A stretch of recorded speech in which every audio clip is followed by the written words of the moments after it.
Right, so we want to bring you an update regarding our RTK network. We've had the network now for over 7 years. In that time we've added additional base stations covering a much greater area.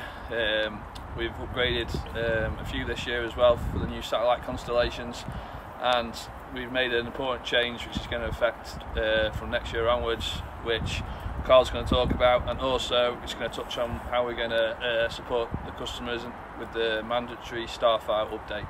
So I'll pass over to Carl.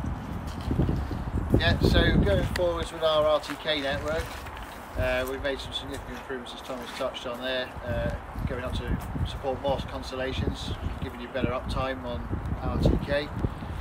We've also decided to network our base stations, so going from single solution base stations, we're now going to go up to a networked set of base stations in our cluster.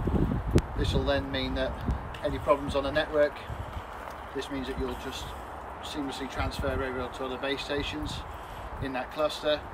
This means you don't get any line jumps and you're able to carry on work as you were before.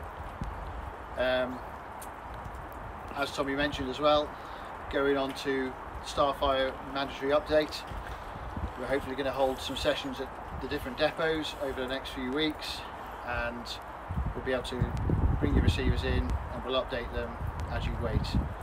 This is a required software update, mainly because the government have changed the frequency band from their satellite. This is not a decision by John Deere or Inmarsat, who we deal with. So going forward, we will need to do this to be able to work in the next planting season next year. So hopefully see you next year.